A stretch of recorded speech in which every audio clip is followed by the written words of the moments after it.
Hola, ¿qué tal? Muy buenas noches, bienvenidos a Noticias 22. Gracias por iniciar la semana con nosotros aquí con la Hora Cultural de México y la información que les hemos preparado en muy distintos órdenes. Para comenzar, celebramos el Día Internacional de los Museos. Por allá, mis compañeros Guamán Rodríguez y Rafael García Villegas nos tienen un comentario al respecto. ¿Qué tal, Rafa? ¿Cómo estás? Mi querida Laura, amigos del auditorio, muy contento de saludarlos, arrancando como bien refiere la semana. Muy buenas noches también a Laura Regis en la traducción de lenguas de señas mexicana. Y aquí a mis espaldas estaremos viendo a lo largo del programa distintas fachadas de los museos o de algunos de los museos más importantes del mundo. Arrancamos, por supuesto, con el Museo del Louvre, aquí a mis espaldas, una de los monumentos y recintos emblemáticos de la capital francesa. Ya del otro lado tengo el Rijksmuseum en Ámsterdam, en Holanda, que hace poco acaba de reabrir sus puertas y que también es pieza fundamental para quienes recorren Europa y que son o somos apasionados de las obras de arte y del coleccionismo, un lugar imprescindible para visitar. Hoy, en el Día Internacional de los Museos, estaremos compartiendo con ustedes algunos de estos emblemáticos recintos. Weman, ¿cómo estás? Muy buenas noches. ¿Qué tal, Rafael? ¿Qué tal, Laura? ¿Qué tal, amigos de Noticias 22? Vamos a comenzar con la información que tenemos preparado y pues lamentablemente con una mala noticia que conocimos este fin de semana cuando supimos del fallecimiento de la actriz Pilar Pellicer, actriz mexicana nacida en Villahermosa, Tabasco, que que presentó complicaciones respiratorias derivadas de COVID-19 y bueno, nosotros queremos recordarla de la siguiente manera. A los 82 años de edad falleció la actriz mexicana Pilar Pellicer, quien iniciara su extensa y fecunda trayectoria como actriz en el crepúsculo de la llamada época de oro del cine mexicano. Orgullosa portadora de un apellido ilustre para la cultura nacional, nació el 12 de febrero de 1938 en Villahermosa, Tabasco, la misma tierra que vio nacer al poeta de América, su tío, Carlos Pellicer. Su sueño de infante era ser bailarina de danza contemporánea, pero finalmente se decantó por otra forma de la expresión escénica. Su debut como actriz en la pantalla grande se produjo en 1955, cuando participó en la película El vendedor de muñecas, de 1955. 4 años después trabajó en la película Nazarín de Luis Buñuel, proyecto en el que se codeó con figuras como Marga López, Rita Macedo, Ignacio López Tarso y Ofelia Guilmain. Si bien su participación fue breve, sigue siendo significativa. Su primer papel protagónico sería interpretando a Susana San Juan en la adaptación fílmica de Pedro Páramo, película de 1967 dirigida por Carlos Velo.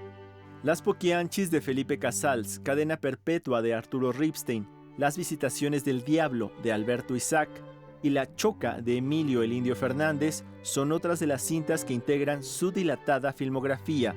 Esta última le valió varios premios, en 1974, como La Diosa de Plata, El Heraldo y El Ariel.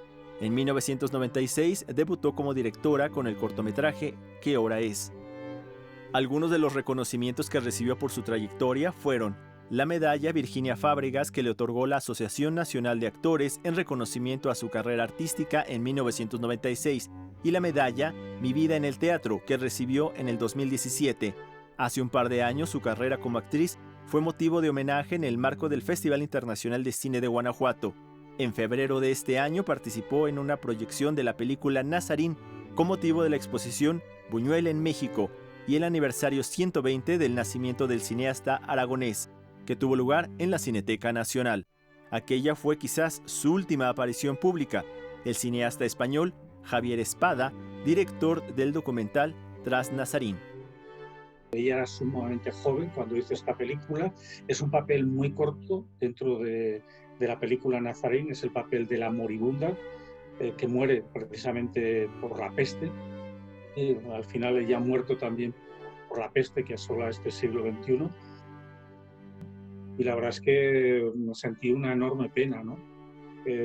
Porque la verdad es que fue un momento que estuvo muy bien en la Cineteca. Es el recuerdo que yo me quedo de Pilar Pellicer, ¿no? Conversando en la Cineteca y estando, bueno, pues muy lúcida y la verdad es que fue un momento muy especial. Yo creo que ha sido su último acto público, además, el que tuvo lugar ahí en la Cineteca a finales de febrero, ¿no?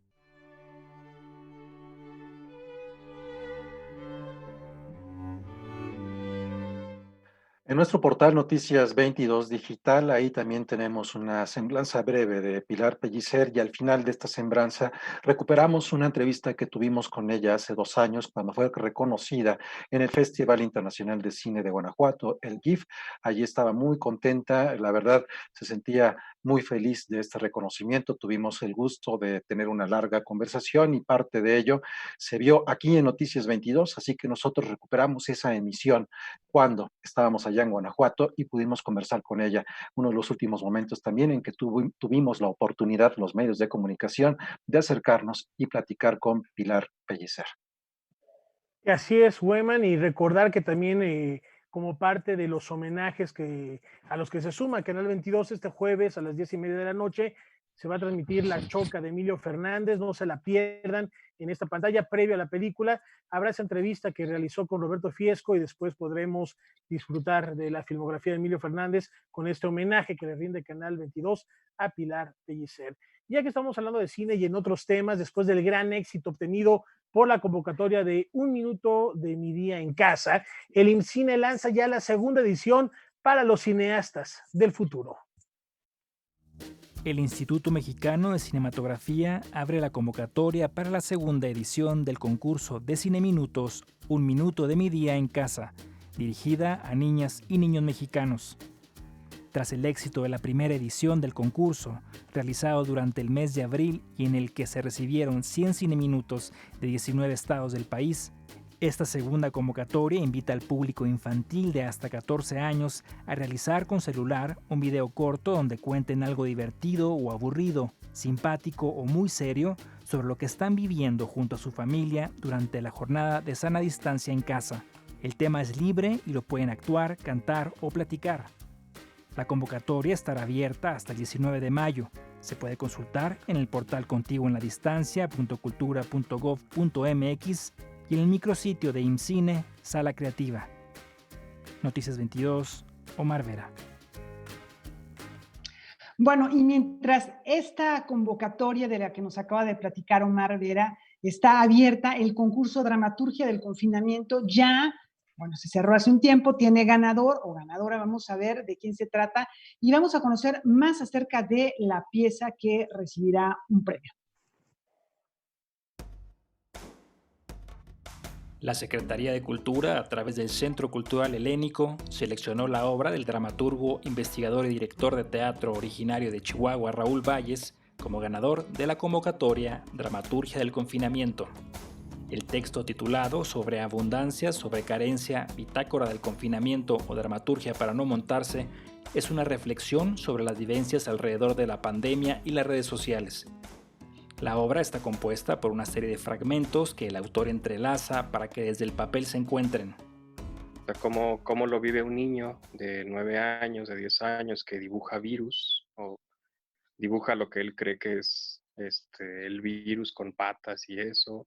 Cómo lo vive una señora de 70 años que vive en Barcelona, cómo lo vive una doctora que tiene que hacer guardias todas las noches. Entonces es como traer esos pedacitos desde las redes sociales y trata que desde el mismo papel vayan dialogando sin que ni siquiera se conozcan, ¿no? Muchas veces. Entonces, por eso la propuesta del título, que es Dramaturgia para no montarse. El texto fue creado a partir de entrevistas e historias encontradas a través de las redes sociales. Como los cuerpos, digamos, estamos confinados adentro de nuestras casas, pero cómo nuestro pensamiento, cómo la manera de contactarnos ha sido ahorita clave las redes sociales, ¿no? O sea, nuestros cuerpos son los que se pueden enfermar por ese virus, pero no así nuestras mentes, nuestros pensamientos, que son los que están viajando, comunicándose, intercambiando información. Y de ese modo, pues es como se plantea el texto. La obra ganadora fue destinada desde un principio para saciar la necesidad de crear dramaturgia, aún desde la distancia. Es un experimento que, digo, ahorita es complicadísimo, es absurdo querer salir a hacer teatro en los teatros. Entonces, ¿para qué escribir una obra que se monte en los teatros si no se puede hacer teatro en los teatros, ¿no? Entonces, desde ahí destapar mecanismos o inventivas de los directores o de los pensadores del teatro, de cómo un texto así se puede realizar, se puede no llevar a escena, llevar a otro lugar, a otro dispositivo, ¿no? Sí, es una bitácora, es un mapa de estos tiempos, ¿no?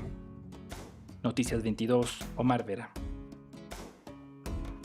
Metáforas de estos tiempos que no se podrían entender y que no serían sin la tecnología. El día de ayer, 17 de mayo, se conmemoró el Día del Internet, una efeméride instaurada por la Asociación de Usuarios de Internet y tiene que ver con el aniversario de la firma del primer convenio telegráfico internacional y de la creación de la Unión Internacional de Telecomunicaciones, precisamente un 17 de mayo. Esto fue en 2005. En 2011 la ONU lo declara un derecho humano y se estima que actualmente, a finales todavía del año pasado, 2019, el 53% de la población mundial tenía acceso a Internet, lo que nos lleva a replantearnos, Laura Weman, en estos momentos de necesidad de la hiperconectividad, de la necesidad de estar subidos y sumados a las tecnologías, también cómo esto refleja la disparidad que hay en el mundo.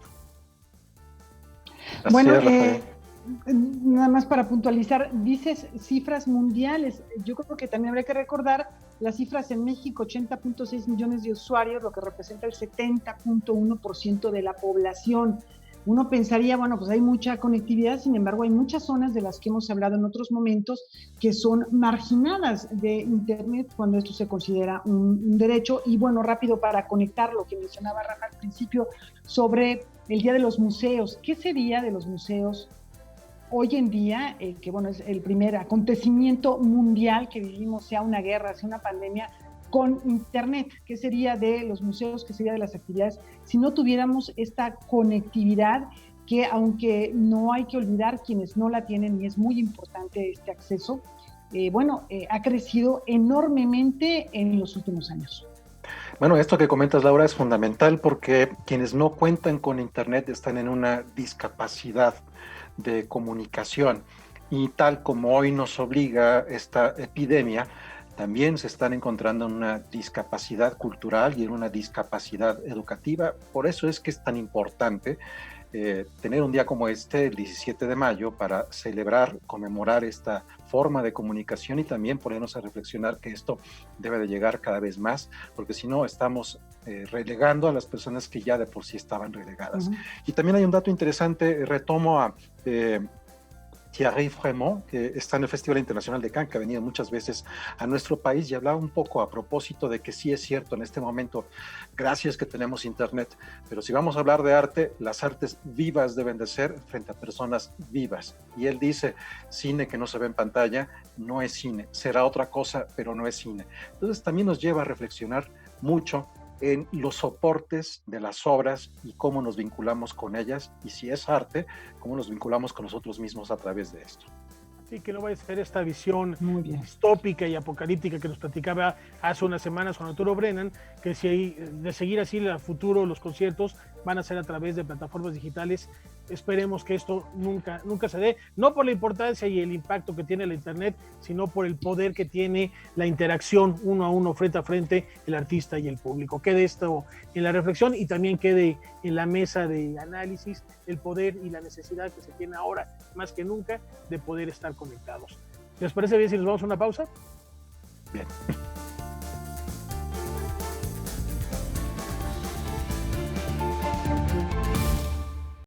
Continuamos aquí en Noticias 22, vamos a hablar de un personaje muy importante que también es muy cercano a este espacio. Su desempeño como científico especializado en biología evolutiva lo ha llevado a ser uno de los investigadores más destacados de nuestro país, y nos referimos, por supuesto, a Antonio Lascano, quien ahora es miembro de la Academia de Ciencias de América Latina. Antonio Lascano es un viajero incansable. Su labor como biólogo e investigador le ha permitido conocer colegas norteamericanos, europeos y asiáticos.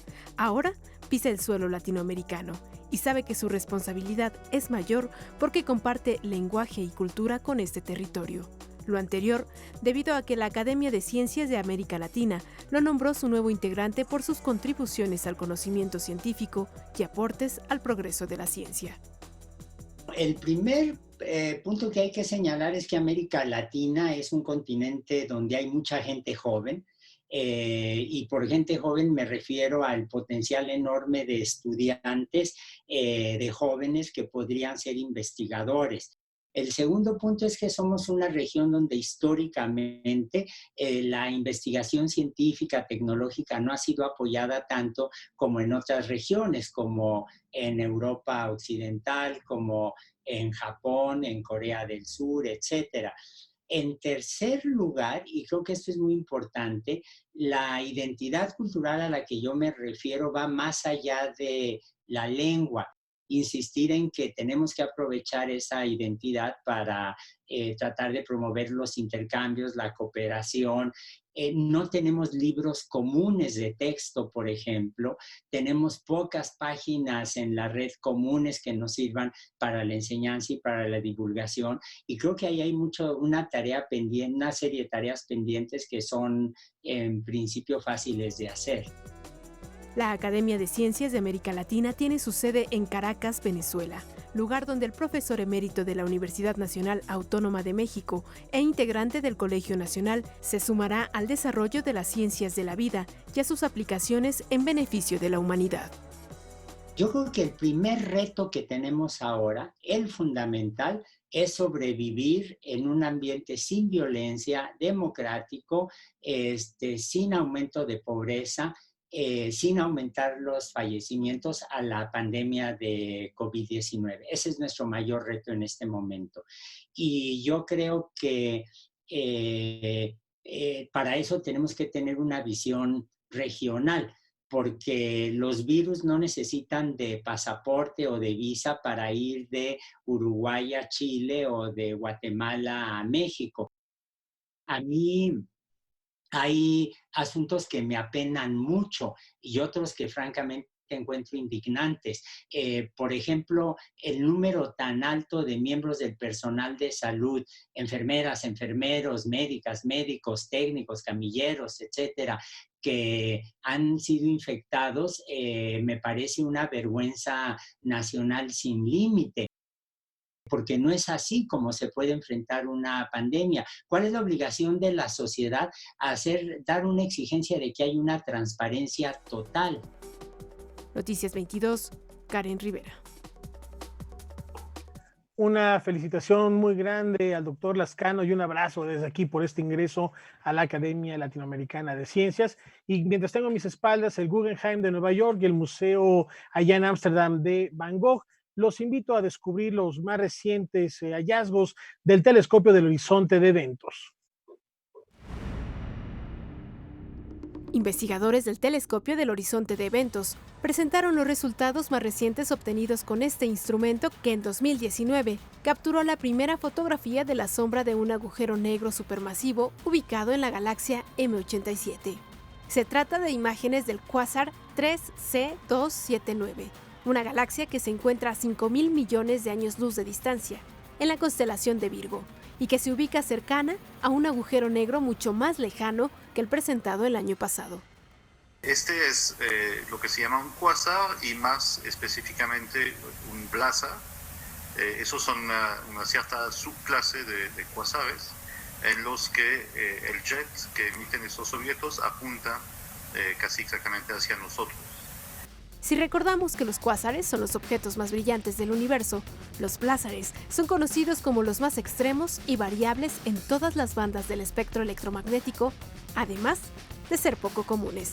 Y para comprender qué es un jet de un blázar, pensemos que este es como un chorro de material de gas ionizado de protones y electrones que apunta a la Tierra y que produce energía a consecuencia del agujero negro que rodea. En pocas palabras, es como si fuera una manguera de fuego. Lo anterior es lo que se logró observar con el telescopio del Horizonte de Eventos. Es la primera vez que se ve un jet relativista, un chorro relativista con tan alta resolución, y eso alcanza la base del agujero negro en cuestión, de la fuente 3C279. En esta imagen obtenida, la fuente que aparece en la parte superior del lado derecho es el núcleo de la región. La zona más brillante que se ve un tanto blanca es el núcleo del agujero negro supermasivo, y en la parte inferior derecha, la región roja que se observa corresponde al jet acelerado que se aleja del agujero negro. En el caso de estos cuásares, son objetos mucho más lejanos a nosotros, de tal suerte que no podemos ver realmente el entorno del agujero negro. Uno de los grandes problemas abiertos de la astronomía en general y de este tipo de objetos en particular es justamente cómo es que se forma este jet y cómo es que se colima, cómo es que adquiere esta estructura muy enfocada que observamos en todas las imágenes. El telescopio del Horizonte de Eventos es el único en el mundo que tiene la resolución necesaria para ver a esta escala. Y para darnos una idea de la distancia que puede observar, es como si una persona desde la Tierra pudiera localizar una naranja en la Luna. Esta observación permitirá estudiar la pendiente perpendicular de la dirección del jet y sus componentes materiales. Además, la comunidad científica podrá investigar las partículas de alta energía, que son los rayos gamma, y que producen los plázares, y así comprender otros procesos físicos. Noticias 22, Karen Rivera.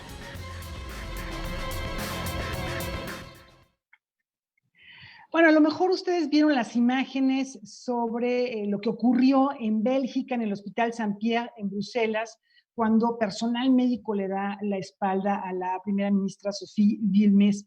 ¿Qué es lo que está ocurriendo? ¿Qué es lo que está pasando en este país que ha tratado de ser muy transparente y que la información que tenemos es que ha sido, digamos, un tanto flexible el confinamiento y ya se inicia una etapa distinta? Bueno, pues tuve la posibilidad de platicar con Anne Cassard, quien vive justamente en la capital belga, un país de 11 millones de habitantes, y que, bueno, pues nos platicó acerca de lo que se está viviendo desde su punto de vista, cuál es la etapa en la que se encuentra la ciudad y el país. Vamos a escuchar. Donc, on est vraiment dans une phase descendante de la courbe. Donc, au niveau de la saturation des hôpitaux, il n'y a pas de saturation d'hôpitaux, donc il y a de la place disponible. Donc, ça donne un coup d'oxygène, on va dire, aux hôpitaux qui ont eu une phase presque de saturation. Mais je pense qu'on a toujours été en capacité d'accueillir toutes les personnes qui devaient se rendre à l'hôpital.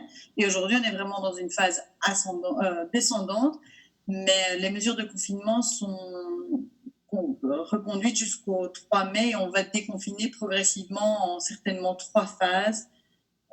Voilà, c'est ce qu'a annoncé la Première ministre. 3 fases. Esto es lo que anunció la primera ministra. Bueno, esas son algunas de las medidas que han causado polémica, este desconfinamiento, este fin del encierro, el distanciamiento social, aunque siempre ha habido gente en las calles con cubrebocas, con cuidados.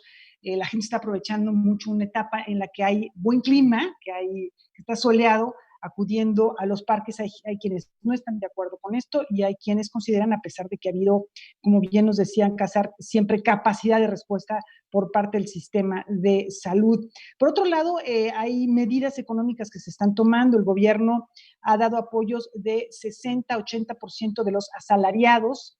Esto también no solamente para apoyarlos a ellos, sino a los empresarios.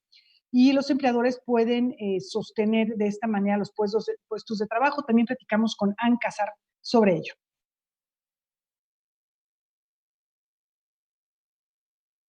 Bien gérer les choses. Je pense que voilà, c'est pas évident de faire face à ça. Je pense que tous les pays sont retrouvés vraiment un peu démunis, surtout pour le personnel soignant, pour les masques, pour les tests, et que c'est ça qui pose le plus grand problème aujourd'hui, et que chacun essaie de trouver des solutions dans son pays. Je pense qu'il aurait été intéressant d'avoir une réponse globale de l'Europe, parce que c'est une question finalement qui n'a pas de frontières. Mais voilà, je pense en tout cas, ils ont réuni un comité scientifique de haut niveau, je pense comme dans beaucoup d'autres pays, qui font des recommandations, des études tous les jours et qui publient beaucoup. Il y a aussi énormément en Belgique un très grand soutien des entreprises. Il y a énormément d'entreprises de nouvelles technologies ou d'entreprises qui ont changé leur production pour pouvoir produire des masques, produire des désinfectants. Moi-même, je suis dans le milieu de la construction des laboratoires pharmaceutiques et hospitaliers. Et on voit dans tous les collègues aussi un énorme élan de solidarité pour trouver des moyens d'apporter une contribution, aussi petite soit-elle, mais pour soulager les hôpitaux, les malades, le personnel soignant, les techniciens qui doivent se rendre aussi parfois dans ces hôpitaux pour aider avec des respirateurs, avec tout ce qu'on peut trouver pour aider la population et les institutions.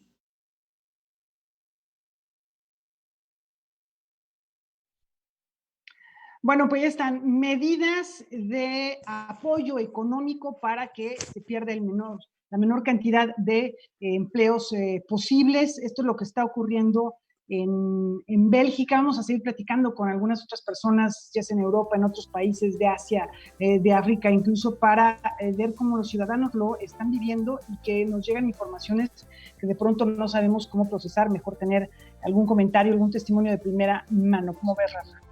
Pues muy importante, Laura, y sobre todo ir midiendo el termómetro internacional, cómo están reaccionando algunos países. Ya lo veíamos, hay imágenes inclusive circulando en la red de este regreso a las calles, por ejemplo en Holanda, donde están prácticamente en cápsulas de PVC, porque no son de cristal, para poder asistir a un restaurante. Entran las dos personas a la cápsula de PVC y los meseros los atienden con caretas y cubrebocas. ¿Qué sigue? ¿Qué pasa? ¿Y cuál es la acción que están tomando ya los países que de alguna manera lograron aplanar la curva para evitar un rebrote? Muy, muy interesante, y estaremos al pendiente, Laura, de las próximas entrevistas que nos traigas. Por lo pronto, los quiero invitar antes de irnos a la pausa, como cada lunes. Los espera Javier Aranda Luna en Debate 22. En esta ocasión seguirá hablando del COVID-19, pero el tema central será la infancia ante la pandemia que vivimos. No se lo pierdan, en punto de las 9 de la noche, al término de Noticias 22. Por ahí también está circulando la noticia que ya hay un nuevo síntoma que se está detectando de manera particular en la población de menor edad. Con esta invitación nos vamos a una pausa. Tenemos mucho más aquí en Noticias 22.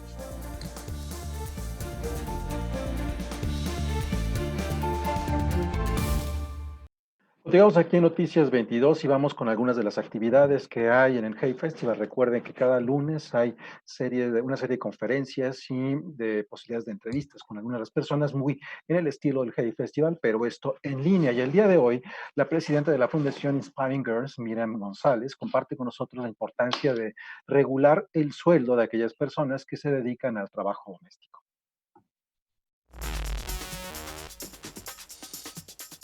El trabajo doméstico de las mujeres en el hogar debe ser remunerado y no solo abordado a partir del desequilibrio en la dedicación de estas actividades entre hombres y mujeres. Así lo asegura la abogada española y presidenta de la Fundación Inspiring Girls, Miriam González, quien plantea que esta labor debe dejar de ser vista como algo natural del cuerpo femenino y comenzar a tener un valor económico. Y yo entiendo que es una discusión que en principio parece compleja, ¿no? O sea, el darle un valor económico a las labores domésticas. Pero yo, que soy abogada, he visto como en los últimos años hemos hecho cosas que son incluso más difíciles, ¿no? Le hemos dado un valor económico a los datos, algo intangible. Lo que ha ocurrido con el coronavirus es que de repente esa situación que antes veíamos con filtros y que una gran parte de la población ni siquiera notaba, porque simplemente las mujeres estaban ahí, muchas de ellas haciendo las labores antes y después de irse a sus trabajos, ¿no? Y lo hacían casi de una manera callada, pues de repente han podido verlo en toda su dimensión.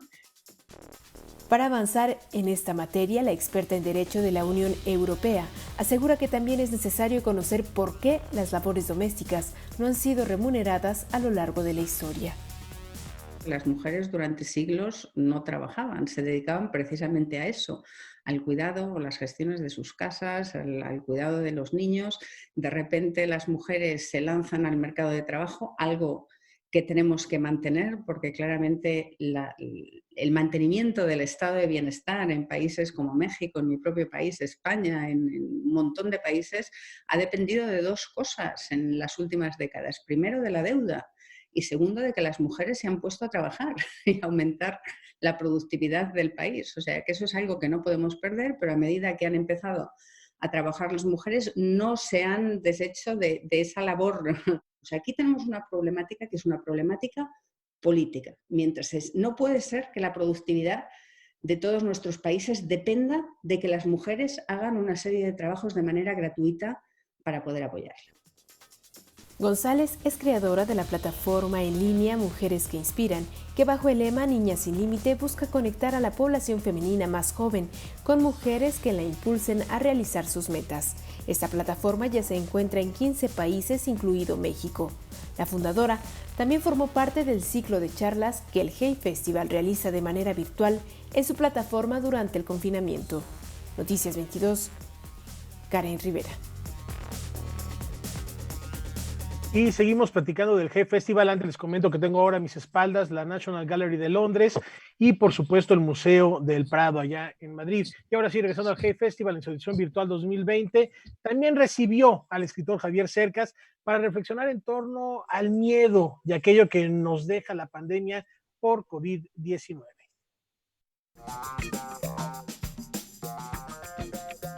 Valorar la vida, la investigación e identificar la barbarie que puede ocasionar el miedo han sido algunas de las enseñanzas que le ha dejado más de 50 días de aislamiento al escritor Javier Cercas, quien compartió algunas de las reflexiones en las cápsulas que organiza el Hey Festival bajo el título Contra los populismos, la batalla por el relato de la realidad. El miedo es el instrumento político más mortífero.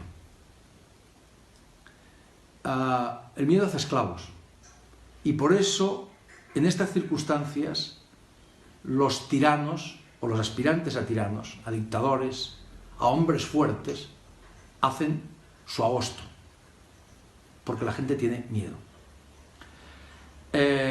y por eso hay que ser muy cuidadosos. Estos hombres ofrecen seguridad, ¿verdad?, a cambio de renunciar a la libertad. Es una trampa mortal. Considera necesario encontrar un punto de equilibrio entre la seguridad y la libertad. Entonces, ¿de qué se trata en esta circunstancia? Y atendiendo a lo que dice Berlin, pues de encontrar un equilibrio difícil entre seguridad y libertad, entre libertad y seguridad, la máxima libertad compatible con la máxima seguridad compatible con la máxima libertad. ¿Eso es fácil? No, no es fácil. Y además vale para cualquier otra circunstancia. Ahora estamos asistiendo a un momento extremo, pero eso vale en cualquier otra circunstancia. No podemos apostarlo todo solo a un valor, porque ese valor puede matar otros valores igualmente valiosos. También analizó esta etapa desde la literatura. Aseguró que los escritores se harán notar después de este periodo de aislamiento. Los mejores de nosotros convierten el dolor, la discordia, las catástrofes, lo malo en bueno, convierten todo eso en sentido y en belleza. Y de ahí la importancia de la literatura, ¿verdad? De ahí la utilidad extraordinaria de la literatura, en esa conversión de lo malo en bueno. El escritor español consideró que después de estas experiencias de soledad, la humanidad debe aprender a disfrutar la vida. Hay que celebrar permanentemente el milagro de estar vivos, porque es un auténtico milagro. ¿Cuántos millones de azares han tenido que ocurrir para que ustedes me estén escuchando y yo les esté hablando en este momento? Este es un momento para entender eso. Eso podríamos aprenderlo. Podríamos aprender que por dura que sea la vida, es lo único que tenemos y es lo que debemos celebrar. Vuelvo a Bernard Shaw. Lo único que se aprende de la experiencia es que no se aprende nada de la experiencia. Ojalá en esta ocasión Bernard Shaw esté equivocado y algo aprendamos. Noticias 22, Óscar Cortés. Es muy interesante lo que acabamos de escuchar con Cercas, porque también si hacemos una retrospectiva de la forma en la que la idea de seguridad ha tenido un impacto en nuestras vidas, a partir de que comenzó el siglo, regresemos un poco a ese 2001, a ese 11 de septiembre, nos cambió la idea a todos los países, ya no importaba si eras un país poderoso o un país en vías de desarrollo o un país pobre. Ahora, el miedo estaba en todos los niveles. Cuando estamos frente a una pandemia como la que vemos en este momento, todos los países nos encontramos nuevamente en esa vuelta al miedo y se conceden ciertas libertades, ciertos derechos civiles con la esperanza de que sean los estados los que regulen y los que tomen una autoridad. Pero ¿qué ocurre? Supongamos que esto, ¿cuánto tiempo pasará? Los especialistas nos dicen que serán aproximadamente 2 años en lo que el sistema inmunológico de las personas y también la forma de propagación del virus se equilibre, por decirlo de alguna manera, en alguna proyección. En esos 2 años van a ocurrir qué cosas y de qué manera lograremos recuperarnos y, como todo individuo, tener en manos decisiones que tienen que ver con nuestra propia vida. Bueno, pues ahí está esta presentación de Cercas, que siempre es un autor muy interesante y quien si no han leído todavía, acérquense a 2 novelas que están basadas en personajes históricos. Una de ellas es El impostor, protagonizada por Enrique Valle, que es un gran personaje real que se hace pasar por antifranquista, antifascista, dice todo lo que es verdad y dice solamente verdades, pero después se descubre que él no fue víctima del fascismo, que él no estuvo en campos de concentración en nazis, nada de esto era verdad, pero lo que él decía era verdad y ayudó a crear conciencia. Y pues entonces es un personaje bárbaro. Javier Cercas es muy duro con él en la novela, y también léanse Soldados de Salamina Más Antigua, sobre un periodista que descubre a un personaje que es miembro, ideólogo de la Falange española, que logra escapar del fusilamiento colectivo. En fin, también es una gran novela, es un gran personaje. Él siempre toma temas bárbaros, temas gigantescos para explicarnos cosas del mundo. Y seguimos platicando, si les parece bien, de literatura, porque la editorial Ficción Narradores nos acerca al trabajo de creadores gráficos, de artistas gráficos, de creadores de viñetas del cómic mexicano. Más de 100 cómics de autores mexicanos están disponibles en la aplicación gratuita Central Ficción. Esta plataforma, creada por la editorial regiomontana Ficción Narradores, busca difundir el trabajo de artistas y creadores de relatos gráficos nacionales durante y después del confinamiento y a través de dispositivos móviles. La verdad es de que creemos con mucha fe de que el cómic mexicano tiene mucho por ofrecer, no solo a nuestros congéneres, sino a todo el mundo. Creo que a nivel de propuesta y a nivel de expresión, de voz autoral, los creadores mexicanos tienen mucha energía, tienen mucho trabajo, tienen gran artesanía. Yo creo que eso está intrínseco en nuestro ADN, de que tenemos una visceralidad, una expresión muy contundente, muy natural, efusiva, que quizá a lo mejor hacia afuera, hacia otros países, puede ser una forma de desatender las estructuras normales que puede tener una historia. Obras de ficción, terror, fantasía, acción, comedia, drama, ciencia e historia se reúnen en el catálogo de esta aplicación, en el que participan autores como Edgar Delgado, Eli Galvar, Vanessa Cortés, Daniel Ortega y Adriana de la Torre, conocida como Akimaru.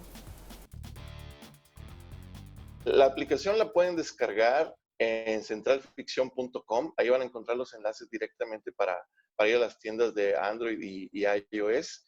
Y pues bueno, los invito a disfrutarla, descargarla y seguirnos en las redes. Estamos en todas las redes, Central Ficción, ahí nos pueden encontrar.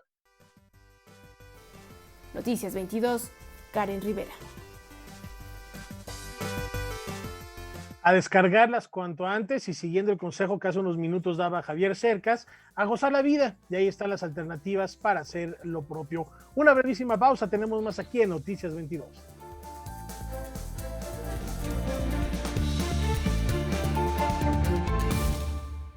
Y con las imágenes a mis espaldas de las fachadas del Palacio de Bellas Artes y el Hermitage en San Petersburgo. Hoy hemos estado compartiendo estas imágenes, porque es Día Internacional de los Museos, una iniciativa instaurada por allá de 1977 durante la Asamblea General del Consejo Internacional de Museos. El objetivo es muy simple. Se busca que la gente reflexione acerca de la importancia de estos recintos como medios para el intercambio cultural, así como también para reconocerlos como un punto de encuentro en donde se celebra la diversidad de las distintas comunidades que habitan el planeta Tierra. Por ello, a lo largo de este día, el Instituto Nacional de Bellas Artes y Literatura ha realizado diversas actividades y aquí les tenemos una probadita de las mismas. El Instituto Nacional de Bellas Artes y Literatura, a través de sus 18 museos, participó con diferentes actividades. El Museo Nacional del Palacio de Bellas Artes ofrece una serie de conversaciones virtuales sobre el papel de la mujer en la sociedad y el arte. Bajo el título Diálogo entre nosotras, mujeres integrantes del equipo del recinto conversarán con el público el viernes 22 y 29 de mayo a las 16 horas. El Museo Nacional de Arte lanzó la publicación digital Arte, Educación y Museos, que reúne una serie de debates y reflexiones que tuvieron lugar en el recinto el año pasado, durante el Congreso Arte y Educación. Así también, el MUNAL, junto con el Museo Nacional de San Carlos, establecen un diálogo entre sus acervos que evidencian la relación estilística y temáticas sobre las obras que ambos recintos resguardan. Estos videos se podrán ver hasta el 25 y el 30 de mayo tendrán una conversación en vivo con un colaborador del Centro Integral AUNAR de Detección de Autismo sobre cómo las personas con autismo trabajan a través de las artes plásticas. El Laboratorio de Arte Alameda, con el hashtag En la Casa, ha lanzado una serie de residencias digitales para artistas, curadores y gestores culturales que generan actividades para que diversos públicos puedan realizarlas desde casa. El X-Teresa Arte Actual, en colaboración con Grafofonía y Radio Nopal, hacen un llamado a la comunidad artística para conformar un flujo sonoro sobre los sentires y efectos de nuestros espacios a través de sus sonidos. En Cuernavaca, La Tallera ofrecerá una visita guiada en video como parte del proyecto La Ronda de Noche. El recorrido incluye la nueva área de exposiciones del espacio, donde se presenta la muestra colectiva El Humo de Tantas Cosas Juntas. A su vez, el Centro de la Imagen convida al lector en el número de la revista Luna Córnea dedicado a los museos, mientras que en sus redes sociales realizará la dinámica Museos Fuera del Museo, pequeñas colecciones personales, con la que exhorta al público para que comparta las fotos que resguarda, por ejemplo, en álbumes familiares y muros del hogar. Noticias 22, Alberto Aranda. Bueno, ya antes de la nota de Alberto Aranda lo decía Rafael, los museos se han convertido en centros culturales, en espacios para albergar otras discusiones, no solamente son sitios de exhibición en los que ya no se puede interactuar ni tocar. Hoy más que nunca hay una interacción interesante y vamos a ver cómo están celebrando de una manera completamente distinta los museos que pertenecen al Instituto Nacional de Antropología e Historia. El INA ofreció en sus distintos espacios exposiciones virtuales, cortometrajes y videoconferencias a través de las redes sociales. El Museo Regional de Historia de Colima presentó de manera virtual la exposición temporal Semillas de Vida, la sexualidad en Occidente. Esta producción explica la cosmovisión prehispánica, cómo el hombre y la mujer, como seres sexuales, se relacionaban con lo divino. Por su parte, el Museo Regional de Antropología de Yucatán, a través de su perfil en Facebook, presentó la conferencia El Palacio Cantón de Construcción, una mirada desde la diversidad. Esta transmisión quedará en sus redes para quien se la perdió. Para el martes 19 y el jueves 21 a las 18 horas se ofrecerán la importancia de la diversidad lingüística y su inclusión en el reconocimiento del patrimonio material e inmaterial y estrategias psicológicas para el manejo de los niños en casa. El Museo del Templo Mayor subió a su canal en YouTube la conferencia Un hecho histórico, dos voces.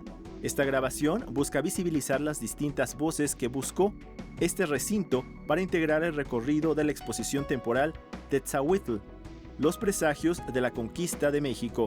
Además, también se podrá ver el cuento Yaotl, en la Tierra de los Muertos, pieza escrita y narrada por el arqueólogo Eduardo Matos Moctezuma.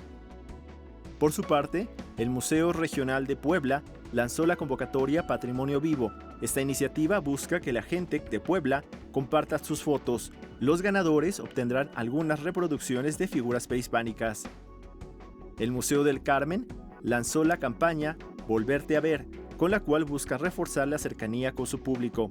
Vía Facebook se podrá ver el cortometraje documental De Colores Somos, en donde se invita a romper los roles de género a partir del arte, siguiendo a una compañía de danza formada únicamente por hombres gays e inspirada en el folclore mexicano.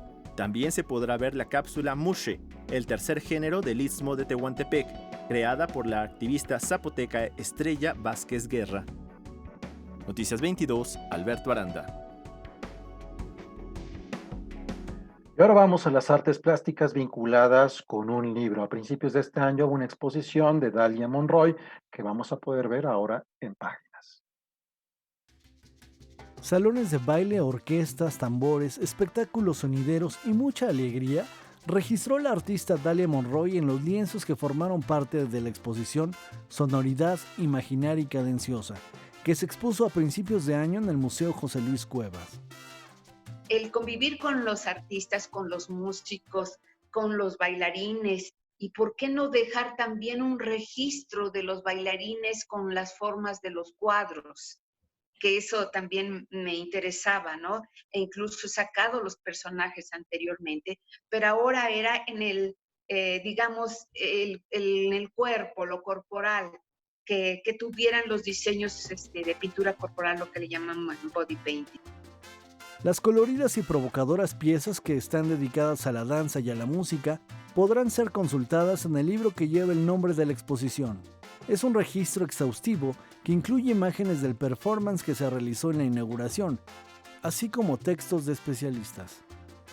Los textos, me puedo decir que ha sido un gran agasajo que entraran esas letras de varios personajes de la crítica y del arte también, como lo es Avelina Lesper, como lo es Mónica Lavín, Laurence Bolek, entre historiadores de arte y críticos y escritores está Rafael Pérez y Pérez, Luis Ríos.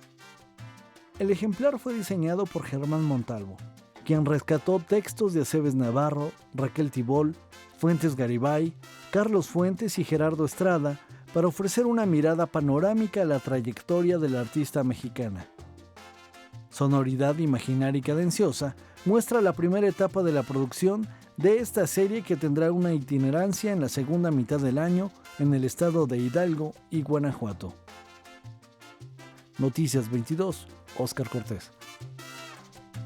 Y con esto estamos llegando al final de una emisión más de Noticias 22 y nos vamos a despedir como es costumbre con música y con un personaje muy interesante, Pauline Bardot García. Ella fallece un día como hoy hace 110 años, en 1910 en París, de origen francés, aunque de ascendencia española.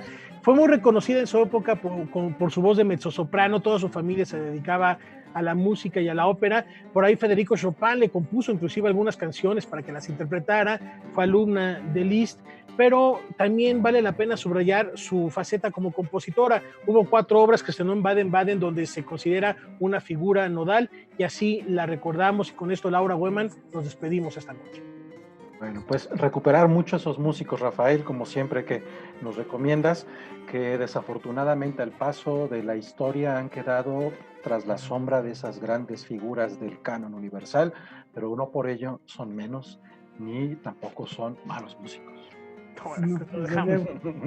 Bueno, pues disfrútenlo. Muy buenas noches. Hasta mañana. Hasta pronto.